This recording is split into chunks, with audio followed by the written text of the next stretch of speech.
उसकी सलामती का खबर का इंतजार है। हर दिन हर पल बहुत भारी है। एनआईए भवन से गायब हुआ जो जमहोर का जवान, परिवार की आंखों में बस उसकी सूरत प्यारी है। नमस्कार, आप देख रहे हैं मेरा भारत मीडिया और मैं हूं रमाकांत सिंह।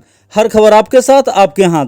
बिहार मिलिट्री पुलिस का जवान पंकज पाठक एनआईए कार्यालय से ड्यूटी के दौरान 6 साल से लापता है। लापता बीएमपी जवान की राह देख रहे हैं परिजन।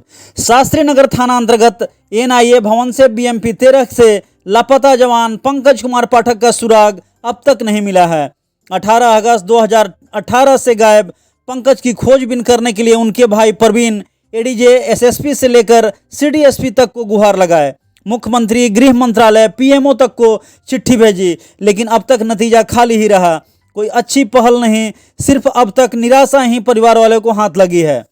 6 साल से लापता जवान का परिवारजन लगातार मुश्किलों का सामना कर दर दर भटक रहे हैं। कोई उनकी सुध लेने वाला नहीं है और कोई यह सुनाने वाला शुभ समाचार नहीं है कि आपका पंकज लौट आया है।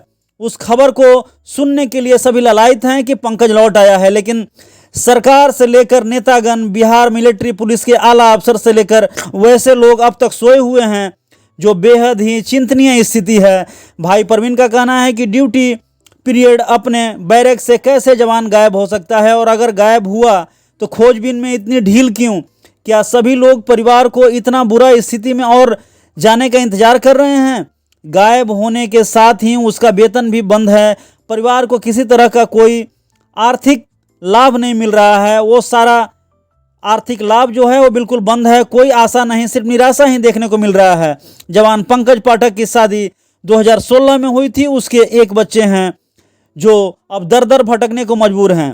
परिवार पर मानो मुसीबतों का पहाड़ टूट पड़ा है। भाई परवीन विदेश में अच्छी नौकरी में था, लेकिन अपने भाई को गायब होने की सूचना से वह नौकरी छोड़ यहाँ भाई की खोजबीन के लिए लाख कोशिश की, लेकिन अब तक कोई सफलता हाथ नहीं लगी है। उनका कहना है कि इस मामले में सभी जगह गया, लेकिन मामला ऐसा ही ठंडा पड़ा है और जवान का वेतन भी बंद है। कोई उसे आर्थिक मदद नहीं मिल रही है। लगातार आर्थिक तंगी में ही ढकेला जा रहा है। जो एक परिवार जिसका बेटा देश सेवा के लिए नौकरी में जाने से ऐसी स्थिति बनी हुई है जो बिल्कुल शर्मसार कर रही है, और कोई परिवार ऐसी नौकरी में जाने से डरेगा। अब सवाल है कि कोई अपने बच्चे को ऐसी नौकरी में क्यों भेजे जहां कोई सुरक्षा नहीं है। आपको बता दें कि बिहार के औरंगाबाद के जमहोर थाना के पौथू गांव के रहने वाले जवान पंकज पाठक अनहोनी की आशंका से परिवारजन सहमे हुए हैं। 5 अगस्त 2018 को पंकज को प्रतिनियुक्ति पर दरभंगा से एनआईए भवन आए हुए थे। सैदपुर स्थित एनआईए कैंप से वे लापता हैं। कैसे गायब हुए, कहां गए, किसी को कुछ पता नहीं। बीएमपी 13वीं बटालियन में बतौर जवान के पद पर नियुक्ति उनकी हुई थी, लेकिन लापता के वक्त वह पटना के सैदपुर स्थित एनआईए कैंप में थे। बीएमपी जवान पंकज पाठक का अब तक सुराग नहीं, अनहोनी की आशंका। परिजन उम्मीद लगाए बैठे हैं कि उनका प्रिय जल्द ही सुरक्षित वापस लौटेगा, लेकिन हर बीतता दिन उनकी चिंता को और बढ़ा रहा है।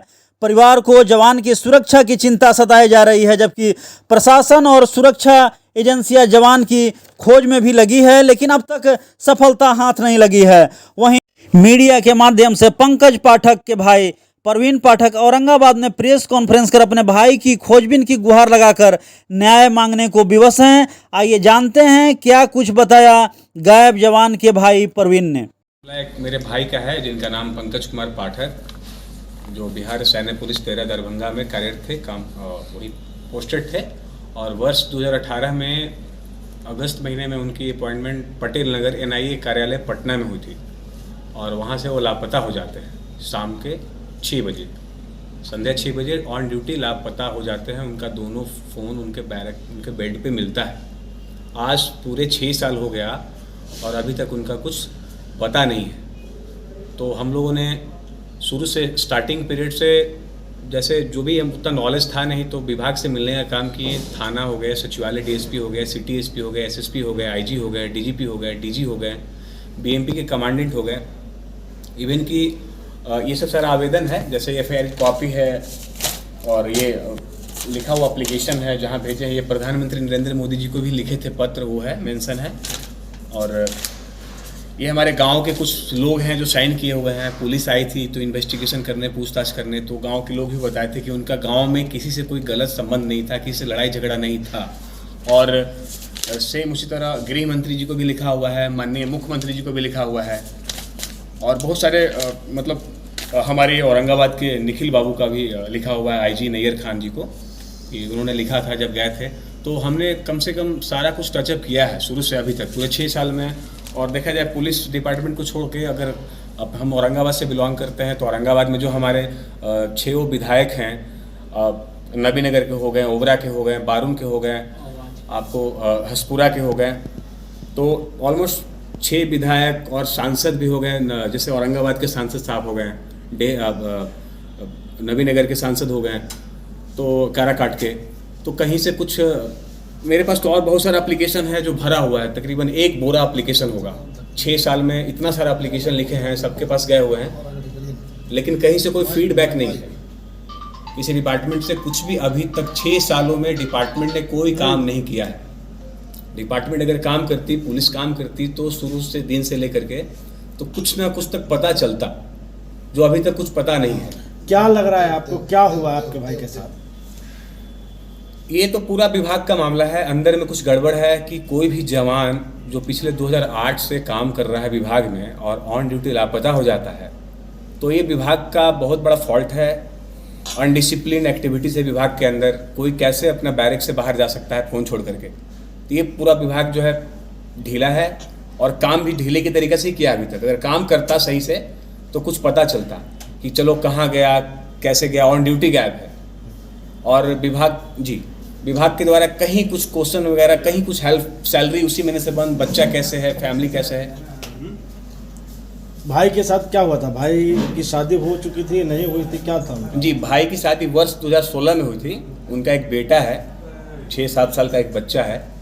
तो शादी उनकी हुई थी 2016 में, वो गायब हुए थे 2018 में। DIG से भी मिले, DGP से भी मिले, क्या आश्वासन दिया गया?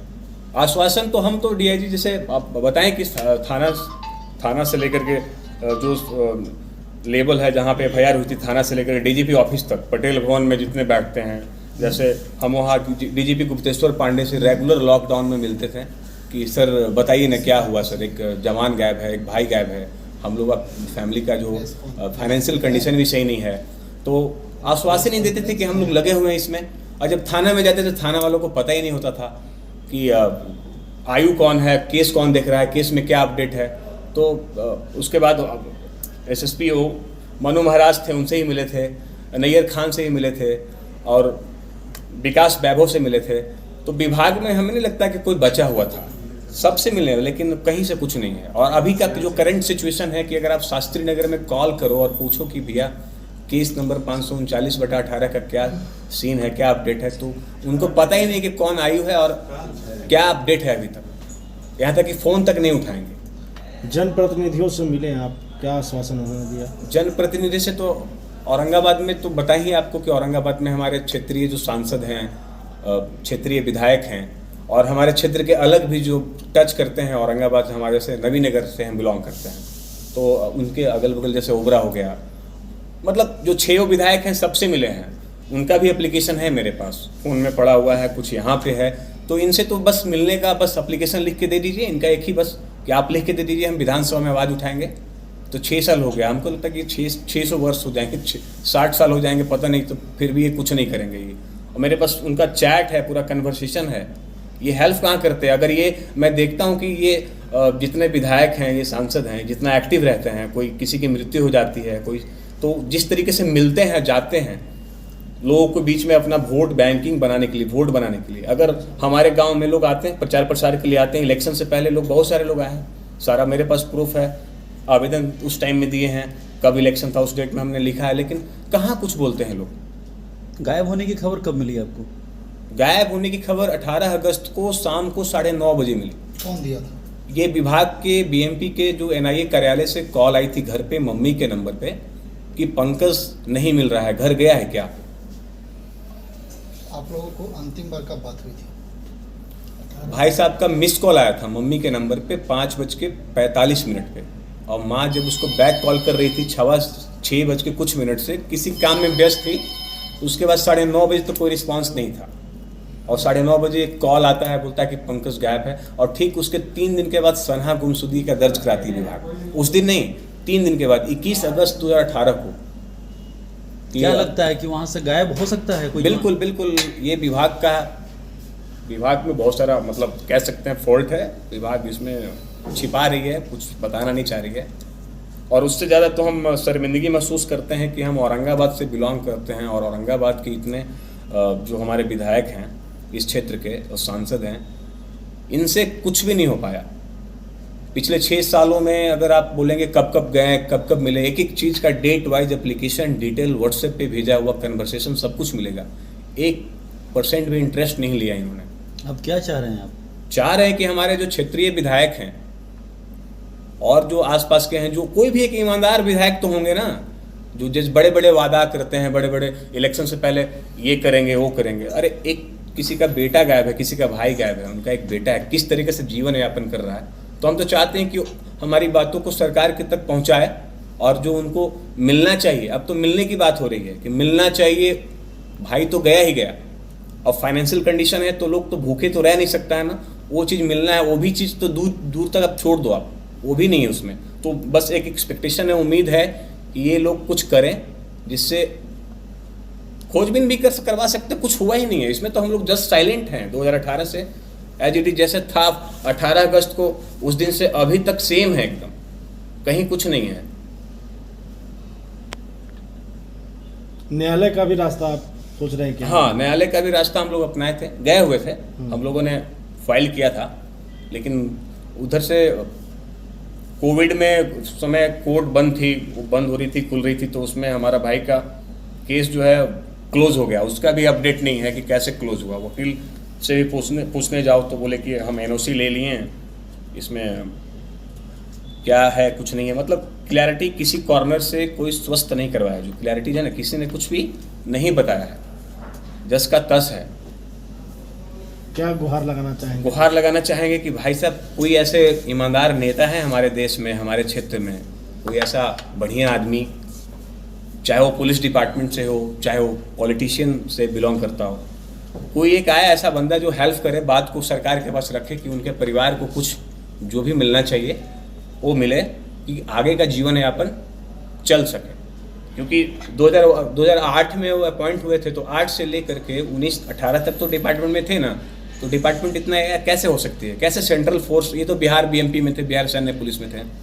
तो जब हम सुनते हैं, किसी का स्टोरी सुनते हैं कि सेंट्रल फोर्स होती है, उसमें किस तरह कुछ हो जाता है, तो पूरी मतलब डिपार्टमेंट एक इकट्ठा होकर के और सर्च करती है। लेकिन हमारा तो देख रहे हैं कि 2018 से इतना ढीला था कि आयु को पता भी नहीं था कि क्या कैसे क्या है। हम तो शुरू से देख रहे हैं ना, हम तो भाई है ना, इसमें तो 18 अगस्त से लगे हुए हैं हम। 21 अगस्त को वही सनहा का कॉपी ले करके एक आवेदन लिख करके, चलो भैया चलते हैं विधायक जी के पास, चलो चलते हैं सांसद जी के पास, मंत्री जी के पास, लेकिन कहीं से कुछ एक्सपेक्टेशन नहीं है, तो क्या कह सकते हैं।